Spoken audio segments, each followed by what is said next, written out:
Got it. Okay, this meeting is being live streamed. Okay, you can hear me? Are you there? Yeah, yeah, you can't hear me? Yeah, your voice isn't crystal clear, but it's there. I could try a different, let me try a different sound and image setup here.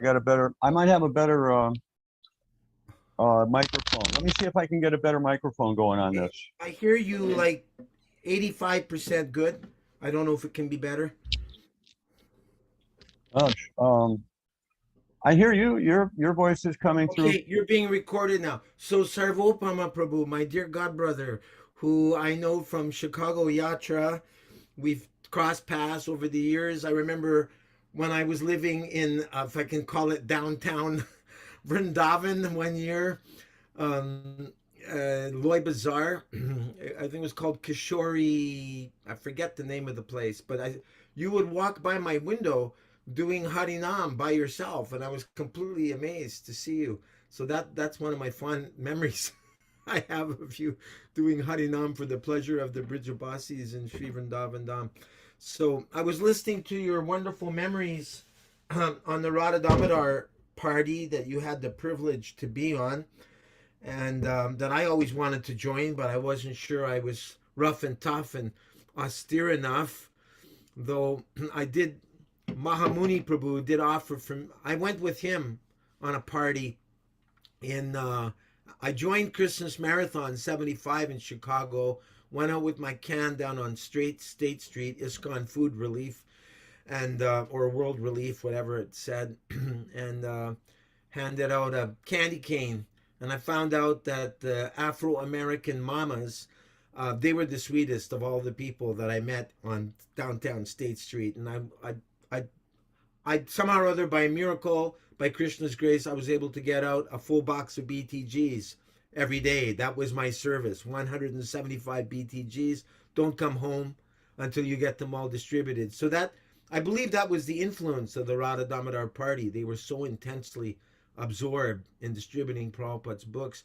Then early 76, Mahamuni headed down south with about a half a dozen brahmacharis in a van, and we did all the lights in the southern states, and we would cross paths with Radha Damodar parties. Matter of fact, in one parking lot, I forget which city it was, if it was Indiana or Memphis, but as soon as we pulled into the parking lot, a half a dozen police cars immediately descended upon us, even before we got out of our van, because they must have met Radha Damodar traveling Sankirtan devotees prior to that. Anyway, the thing that caught my ear in your memories of Radha Damodar that's being recorded on the Dallas channel is you made some reference to how I believe it was Tamal Krishna Maharaj made the arrangement for you to have a room with Jayananda Prabhu, and Jayananda Prabhu is an icon in Prabhupada's ISKCON movement. I heard Tamal Krishna Maharaj say that Jayananda Prabhu was the most advanced devotee in all of our movement, and what I've read about him is very, very endearing, and I'm so sorry I never had the privilege to share a room with him like you did. So if you could please share some of that, I'm sure many devotees will love to hear. Didn't hear directly from Prabhupada, but other senior devotees, I've heard them mention that Prabhupada singled out Jayananda as our only actual saint that his movement produced. Wow. Jayananda Thakur, gee. Jai. Was remarkable too because he was really expert at seeing how to pair us up with each other, and then doing the needful as a result of whatever sort of development came as a result of how he teamed us up with one another. And so for almost a year, I'm not gonna name names, but I'll say that I was under the there was one particular Swami who was in charge of me for about a year, and at the end Yeah. of that year, I was so completely fried out that Yeah. I just was coming or going. He's to this day he's recognized. I'm not going to name names. Very heavy Swami. I think people who know me and know anything about my history, background, record in on Radha Damodar and in in this kind of general, they'll know who I'm talking about. And here's the thing, though. I came from a dysfunctional, atheistic, raging alcoholic parents in my Right. family.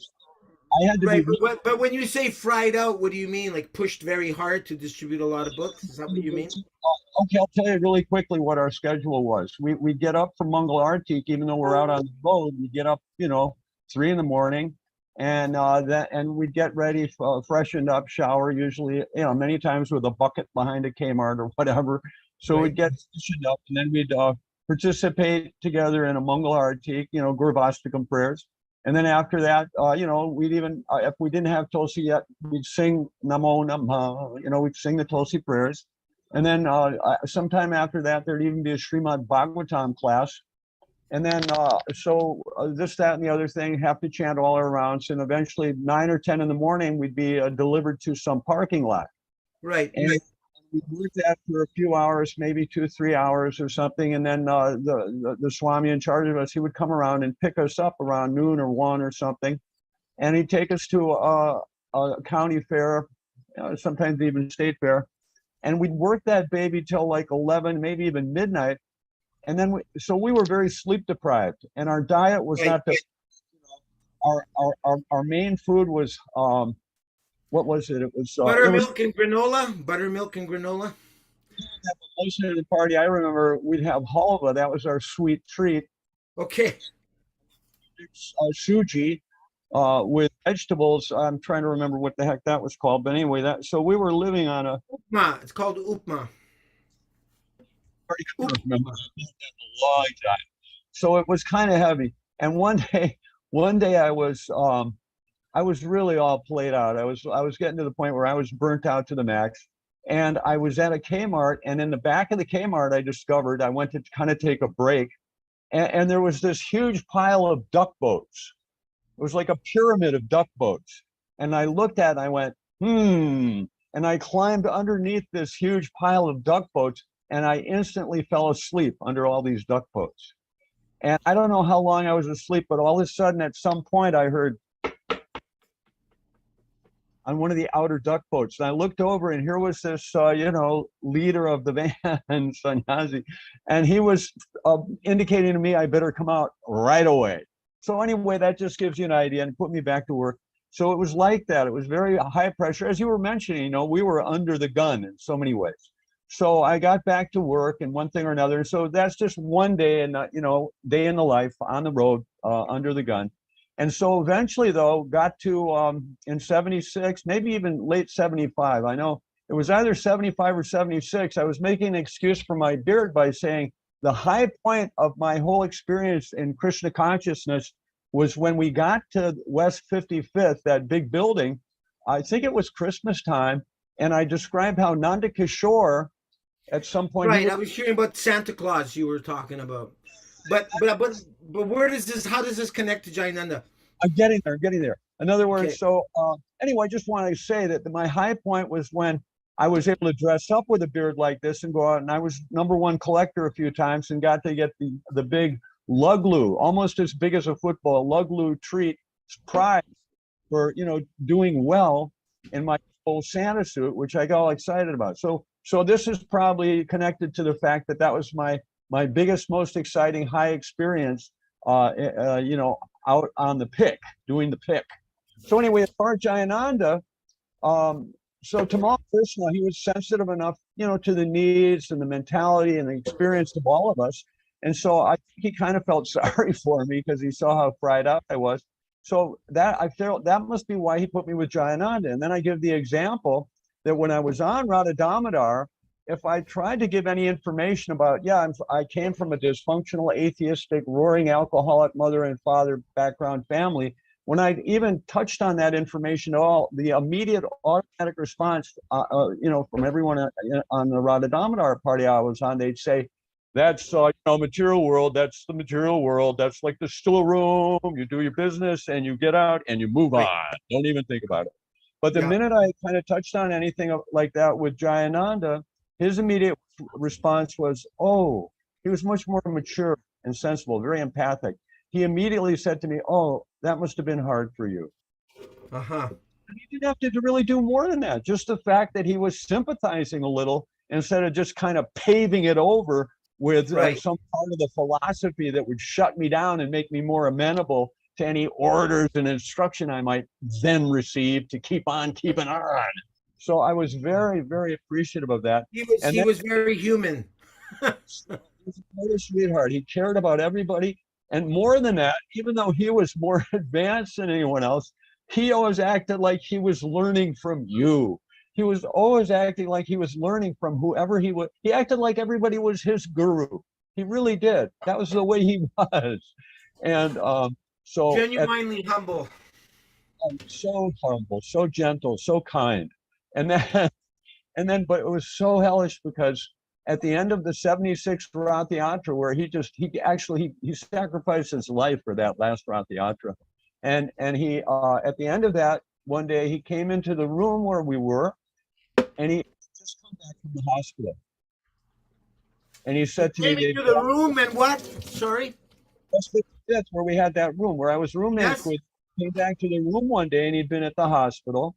Oh, And he said to me, I've been diagnosed with terminal cancer. wow. Yeah. His lymph system, I guess lymphoma or something. Anyway, he told me like that. And to this day, I feel, in retrospect, thinking back on the way I behaved and reacted, I feel very ashamed. And my only excuse is I came from a very hardcore atheistic family, so I was very insensitive to everybody. But the fact that he, said that, I kind of responded like, oh, okay. But I didn't feel anything. I was heartless. And, I wasn't able to respond to him in kind at all. So what an amazing sacrifice for him to have to tolerate being with someone like me. And at the time, I had no appreciation of him. Really nothing like I should have. And so my greatest regret is that, it's taken me 50, whatever, 60 almost years to start to understand how fortunate I was to have that brief association. And one quick example of how he was such a benediction in my life. I went up, I forget where it was. It was above, let's see, it was north of where the West 55th building was. I think it was up all the way up into the hundreds or something. It wasn't up to Harlem, but it was somewhere north on Manhattan. He was in a hospital. So a number of times I took a bus to go up and visit him. He's my roommate. I was just doing it out of some kind of sense of obligation in a very impersonal way. I was very much an impersonalist. But so I went up to visit him in the hospital, and he was in the terminal ward. So he had to come out from the ward and visit me in the visiting area. So he came out, and of course he could see that I was kind of very awkward and unaware of what the requirements were or how I behave and interact and so on and so forth. So, but personally, I'm thinking to myself, what a nice guy I am. I'm visiting this person who's dying. That was my puffed up, stupid. I'm a little bit lost because I thought in New York he was healthy enough to put on the whole Rath Yatra. It was only when he was back in Los Angeles that he was in the hospital. No, what he went to LA and he was trying to recover, but no, I mean, when he did that amazing kind of work he had to do to get the Rath Yatra together for that last Rath Yatra in New York, Yeah. he was already really hurting big time. I didn't know that. Okay. Oh, so and yeah. you were rooming with him. You were in the room. Yeah, but I was pretty much oblivious. I was so much oblivious. I was just, centered on my stupid self and very unlikely to appreciate, him like I should. And here's another example how that was true. So I'm going anyway, just because I kind of understood, well, I guess I'm expected to go and spend time with him. He's my roommate, so I better go up and visit him in the hospital. So I went up there with that very blunt, crippled kind of mentality and attitude and persona that, I was. So I went in to see him, and he was in the terminal ward, but he could come out into the visiting area. So he came out, and he kind of he could understand my situation. So what did he do? There were other people too talking with their family members, out in this visiting area from the terminal ward. And so what did Jayananda do? I'm thinking I'm here to help him. I'm here because it's expected that, he's trying to get better in a hospital. He needs some encouragement, some Right. positive input from whoever comes to visit. So I was thinking like that. I was saying, I'm here to help him. And he came out and he looked at me, and all he did was he handed me a pair of kartals, and he said, chant. and I didn't want to really, because I felt a little embarrassed because there were other people around. And I said, Right. what do they think? But he was just very definite, very simple, very straightforward. And I had no choice. I had to start chanting. And now I can understand that by him doing that, there was no question of who was helping who. There was Uh-huh. no way I was helping him at all, really. Right. He was totally helping me, even in that moment when I was thinking that, by social requirement and standard, here I am to help him. But Were there was you no were way you I was. asked to go and see him, or you just did that on your own?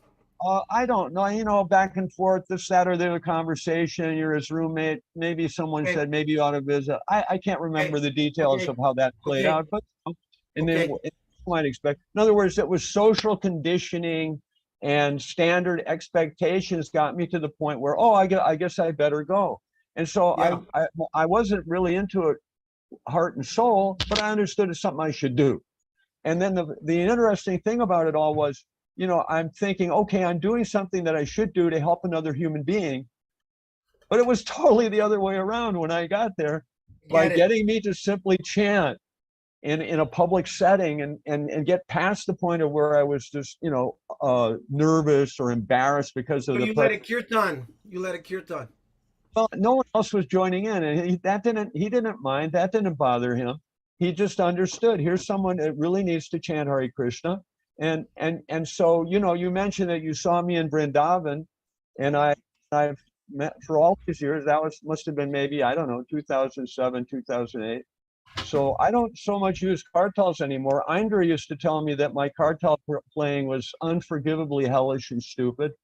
So I kind of have given up on the kartals pretty much. I go ding ding ding when I should be going ching ching ching. So Okay. I'm not musically, I'm not very good at all. But so I go out, and I think I have Jayananda to thank for this, maybe more than anyone else. I go out every day, and because Harinams are not always moving and working and available, but I want to go out every day, and I go out, and I say good morning, or I say good afternoon, depending on what time of day it is. And the minute I say that, I can see whether or not I'm making contact with another human Right. being. So Right. then I take it to the next level, and I make a point of making eye contact with them. And then based on how that's going, I know whether or not I can ask them to say Hare Krishna. Right. So that's my routine. I love doing it. Um, I go So to was people that one the after. extent? Was that the extent of your association with Jayananda? That was it. I also was on the International Health Food Cuisine bus with him. He had the blue bus at one point. They sent him out in the blue bus, and I was his assistant. And he'd drive, and I was working for him. But anyway, he was like very, very sweet, and he would take that bus up to county fairs in upstate New York. And this was one of the first things. This might actually have been before the Rath Yatra. In any case, yeah, it must have been, because he was more in good health at that point. And I just gotten off, as I was mentioning before, a very kind of harsh, difficult uh, kind of diet condition and situation where it was pretty minimal. And so he had a few different things for his international health food cuisine. We were kind of undercover. We weren't coming right out as Hare Yeah, Krishnas. I'm trying to understand. Yeah, I just need a little more background. This is a prasadam distribution program that somebody Yeah. asked Jayananda to do. Well, oh, and here's another thing. I'll get back to that too. A quick sidebar on another service I did that he provided for me and a bunch of people from the city. They may have actually given it to him. He had this big flatbed, not a pickup truck, but an actual bigger flatbed truck. And This is still New York. This is still New York City or someplace else. in New York City, he was so expert at making friends with people, not only to get food, but the city gave him, I believe, or at least at a super good price, an older flatbed truck. Yeah. and we could put like a dozen people on the back of that on that flatbed because it's a Yeah. fairly good sized truck, and it had a wooden platform that was just a big wooden platform in the back of a truck, and he had a wooden balustrade, a banister that was about maybe a couple feet high, built up on the back of that truck. And then we do Harinam. Oh, we're down to Wall Street, up and down Manhattan, and back between Wall Street and West 55th. We're talking like, I don't know, 5 miles back and forth, 10 miles a day we'd be going. Oh, and our favorite thing to do, my service, he delegated down to us all these different things we would do to participate and contribute to this effort. So my job was I had to get all the garlands I could that had been, offered to the deities, Radha Govinda and Gaura and so on. This was all prior to the Rath Yatra. Yeah. It was in New York City before the Rath Yatra. He had this amazing truck that he fixed up so that we could sit on the back of it and do Harinam on the back of a truck going up and down the streets. And my job, I had to fill up baskets, these wicker baskets full of flowers, because I'd get all the garlands I could, and then I'd completely take them apart. Took several hours, and I'd take all the flowers and I'd depetal them, and I'd throw the loose petals from so many garlands into these baskets. And we had these baskets with us when we were on the back of this truck, and Jayananda would organize that we would drive that truck down the street. And anytime we got to a crowd of people, like for instance, even at a bus stop, there might be a big crowd of people, he'd slow the truck down, maybe even stop it if he could. And we would all throw these flower petals at groups of people that were on the street, on their way to work, whatever they were doing. And their first reaction was one of anger. Someone throwing something From the truck, someone would throw down. So we were up on a truck and we're looking down at these people on the street, like I say, at a bus stop or something. And we'd throw these flower petals down on these people. And it was so funny because their first reaction was surprise and anger. And they'd put their hand on their shoulder and they'd start brushing off whatever the heck someone was throwing at them.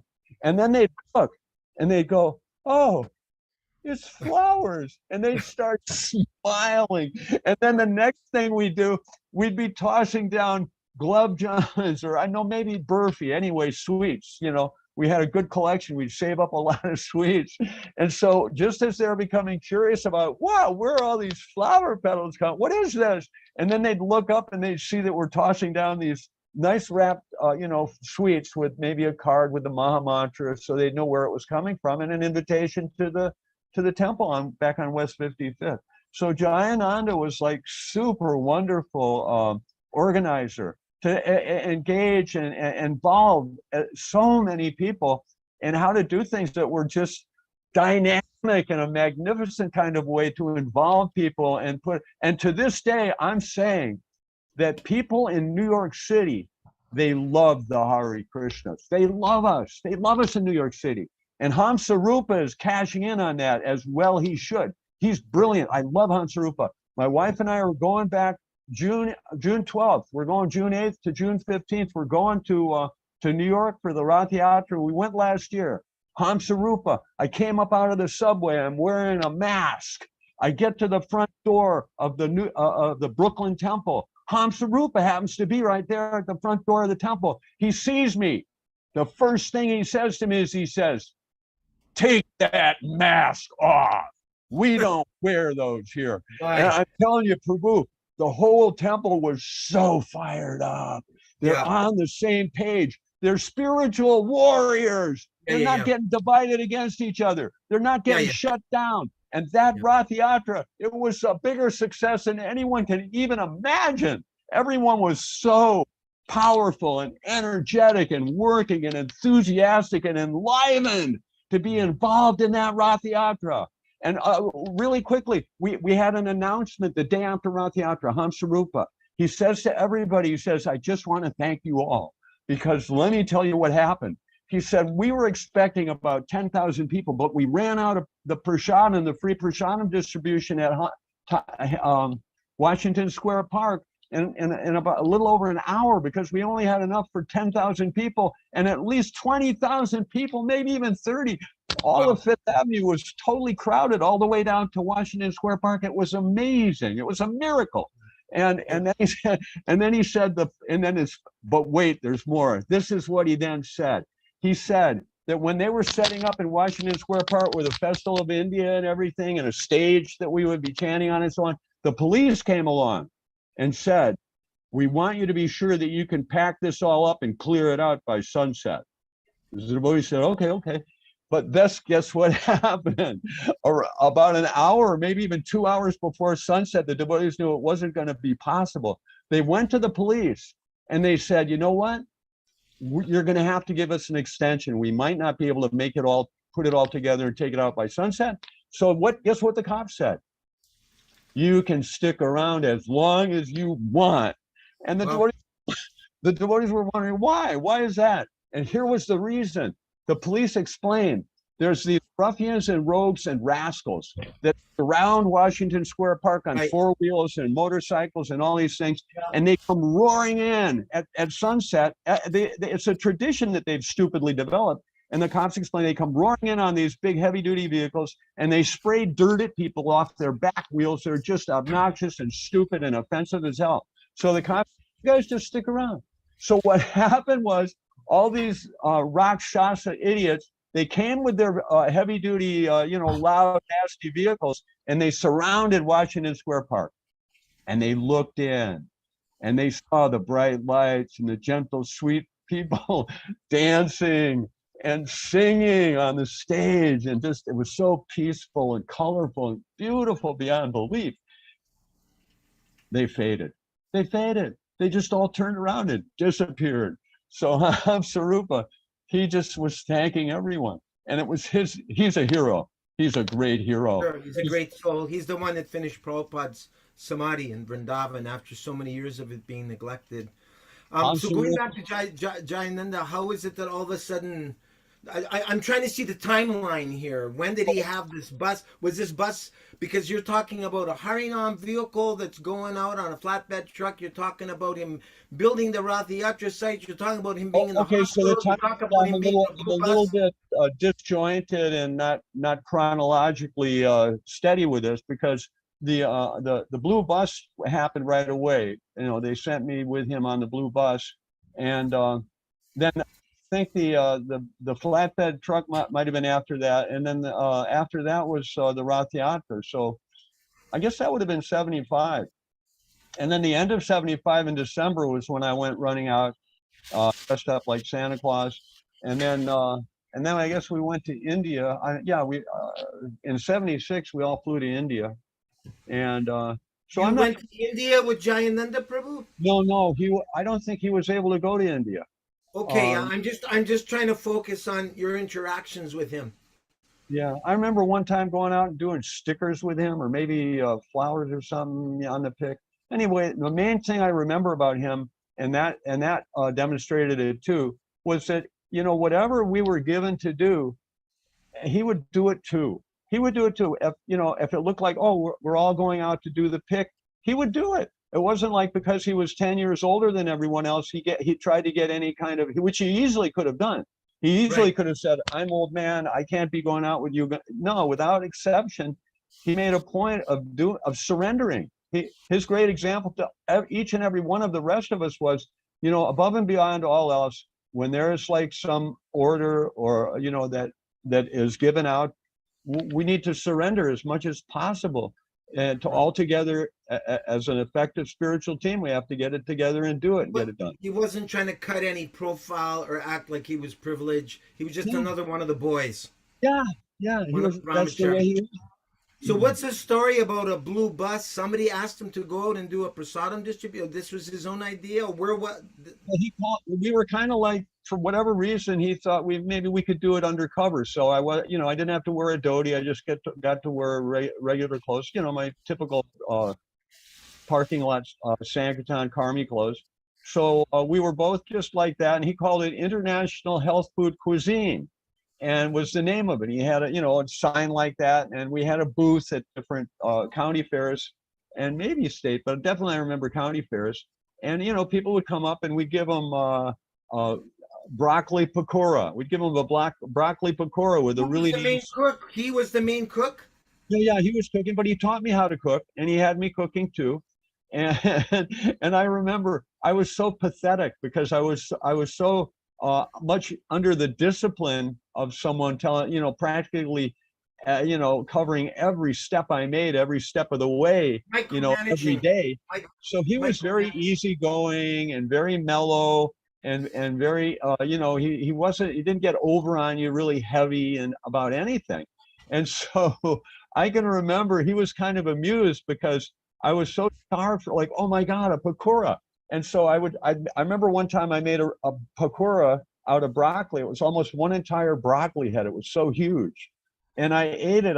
I may have done that a few times. And he kind of stood off and watched. He was kind of amused because I was practically killing myself by overeating on something like that. Because he gave full license. He was never like scolding or judgmental or anything. He'd kind of list just whatever you're going to do, go do it. And then we'll get on with what we're trying to do Uh-huh. also. Wow. Yeah. Very nice. So that was kind of a fundraising program through Prasadam distribution. Yeah, and I can't remember what kind of results we had. When I was describing to you about that flatbed truck though, and throwing the flower petals on people and then following it up with sweets, I mean that was really that was effective. In fact, quick thing back to the Rath Yatra in New York. In 2004 was the last time before last year we went to Rath Yatra. Before that, that was what, last year? Anyway, so 2004 I went to a Rath Yatra. That's the only recent Rath Yatra I went.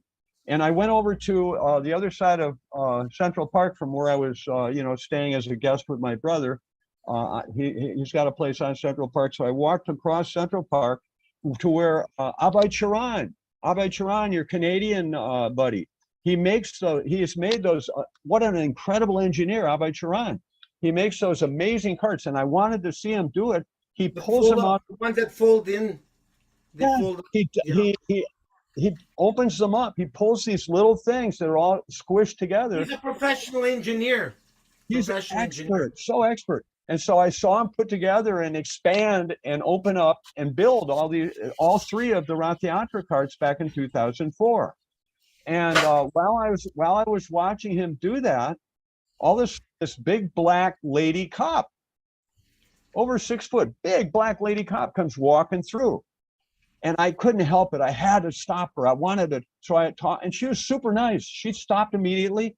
We're talking, and she said an amazing thing. She said, "The one like myself, there are a number of us police officers. We've been detailed to your festival today." And she said, "For us, being given this particular service, it's like a day off." She Right. said it's like a day off for us because there's no trouble at all. And she said tomorrow we're going to have the Puerto Rican Day Parade. Yeah. She said there's going to be rapes, quarrels, fighting, might even be gunplay. We don't know. And Because she it's in said, the mode of ignorance and the mode of passion, and Lord Jagannath is pure goodness. and then she said another thing.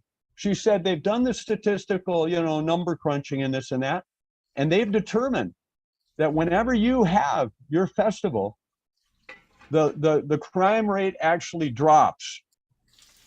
Cool. And she said in any metropolitan area, any city all across the USA, they've done this study and they've found that whenever you have your festival, the crime rate drops. And she said not only on the parade route, but throughout the entire city, throughout the entire metropolitan area, when you have your festivals, the crime rate drops noticeably throughout the entire area of the city.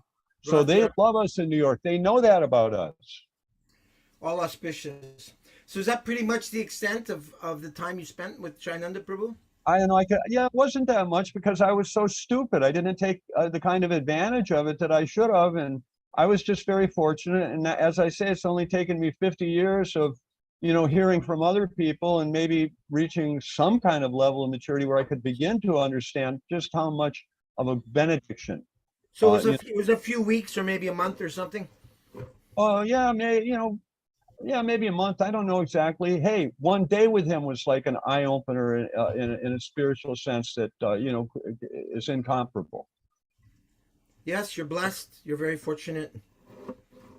Yeah. Thank you So for my sharing. job, on the basis of the fact that I got that, that's why I go out and I try to get people to say Hare Krishna. And my take on that is, I'm most excited when I go out and I find someone who it turns out they've never even heard.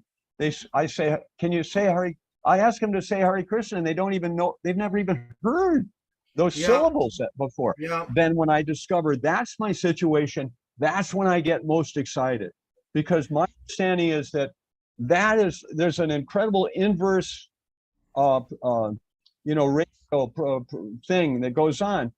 If someone says Hare Krishna and it's the first time they've said it, in a lot of ways they're more susceptible, or they're more primed. They're more naturally primed to gain benefit, because they're sure. less likely to have developed any preconceived notions, and they're open and they're clear. So I get super excited when I get someone who's never said Hare Krishna before to say it. So that's why I go out pretty nearly every day and I beg people to say Hare Krishna.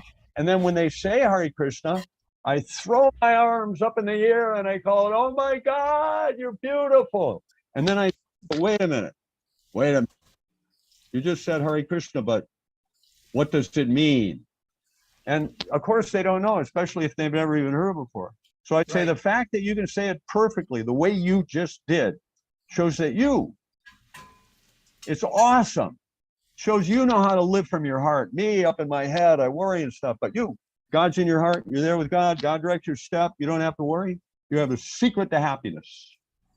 And you know what? Right. People like hearing that. They do.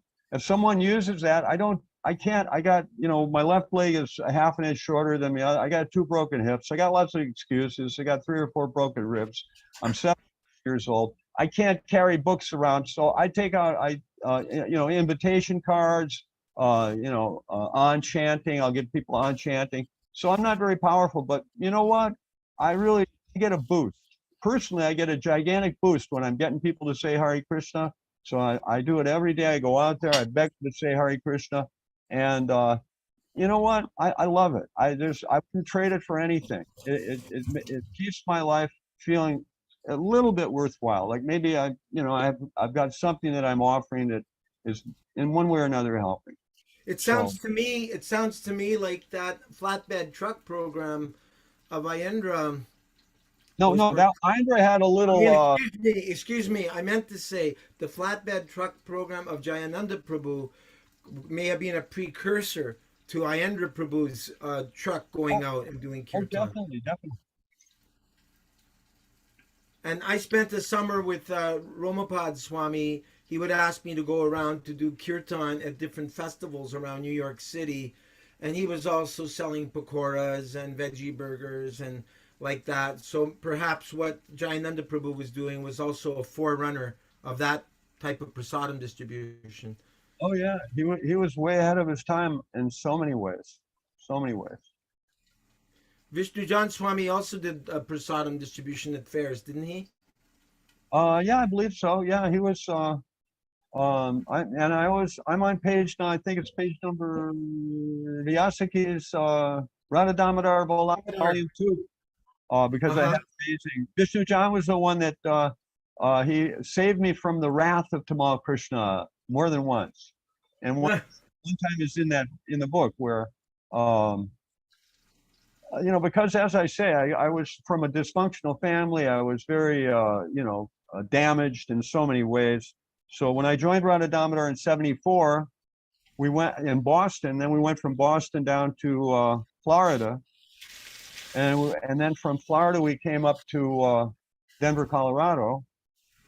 And by the time we got to Denver, Colorado, pretty much everyone was sick of me because, as I say, I was pretty much harmed and damaged by a very, very dysfunctional family condition and situation. So the devotees were pretty much fed up. And so word got to Vishnu John and Tamal Krishna that maybe they should deal with me and try to help me out or whatever. So I got called into the president's office in the Denver temple, and only Vishnu John and Tamal Krishna were in there. And So I came in, I didn't know what to expect. And Tamal Krishna says to me, "You're off the party. You're Right. going to be on a bus."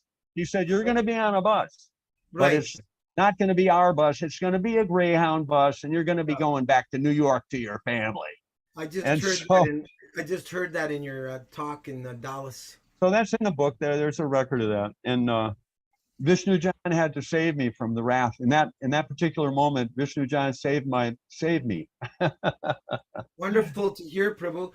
Thank you so much for your time today and for your glorification of Jayananda Prabhu, Hangsarupa Prabhu, and so many wonderful God brothers.